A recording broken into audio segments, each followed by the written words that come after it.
Okay, so let's jump into Qualified Plans 101 and get an overview of how these work using our personal economic model. Now, as we've talked about before, here is your income. Your income is being earned, right? So you're making that money and you're earning that income, and typically it's going to pass through a tax filter, meaning that as you make money, you've got to pay taxes on it. What's unique about qualified plans is that you get to actually bypass that initial tax filter, all right, and get to put the money into your investments pre-taxed. All right, so let's take a closer look at how qualified plans work, and let's look at it from your perspective. So from your perspective, you're able to put all this money in pre-taxed, right? It's a place to save without paying taxes. The great thing is that the money in the account is all yours, right? Or is it? Okay. Well, how does the IRS see this? The IRS sees it as a place to tax in the future. This red here represents their ownership in your retirement. Okay? Now, the money in the account is both theirs and yours. This is theirs, right? This is yours.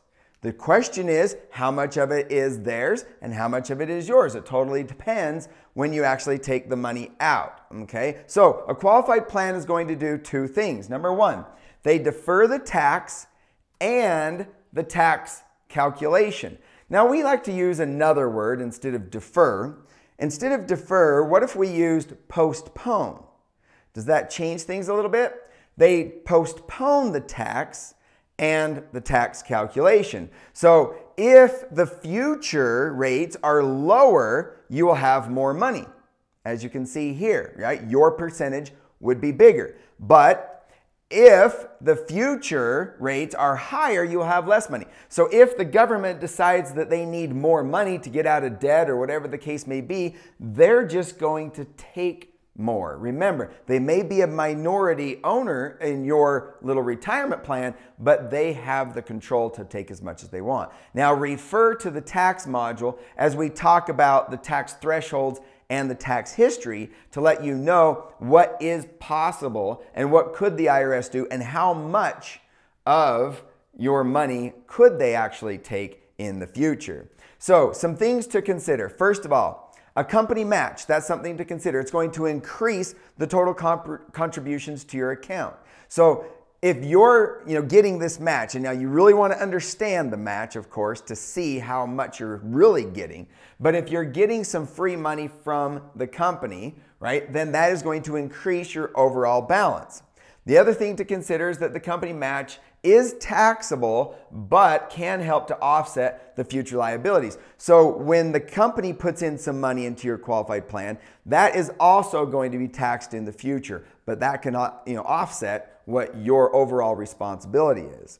Right? Plans offer little or no access during the accumulation period. So generally speaking, and I know what it's like to get in that pickle and have all of your money in your 401k and not have access to anything. So what do? Start putting money on credit cards paying 18%? Or do you cash out your 401k and take all those penalties and hits along with it? Because it's a very limited access, right? Maybe you can take a loan against it, but if you don't pay that loan back before you leave that employer, it's all going to be considered a withdrawal. And there are some penalties for that. So the other thing to consider are RMDs. An RMD is a required minimum distribution, which means that the IRS is going to require you to withdraw the money at some point. Right now, it's age 72. I know they're talking about changing that, so by the time you watch this, it could be different. But around 72, they are going to require you to start taking the money out. Now, what if you don't need the 401k money? Maybe you've created some residual income from real estate or from a business,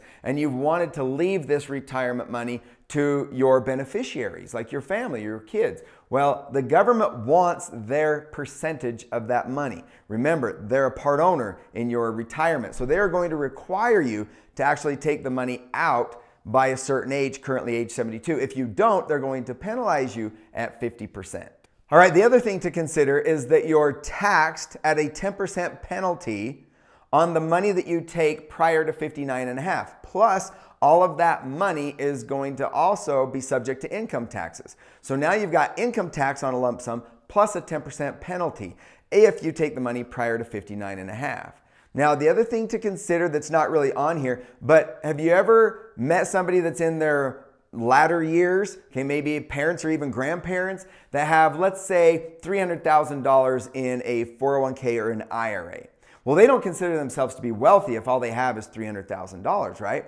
But in the time of their death, all of that money is going to be passed as income in that year. Now, if they have a spouse, then that's going to go to the spouse. But if they don't have a spouse, that's all going to be gone and taxed as income in that year, which means that could put them in one of the highest tax brackets, and they could pay a very large chunk of taxes on all that money at death. Then the beneficiaries are going to receive that money, and yes, it's going to be considered as income to them, and they are also going to have to pay taxes on it. So leaving money to your beneficiaries through a 401k or an IRA may not be the best idea. So refer to a tax accountant or an estate attorney to really discuss passing this type of money to your beneficiaries.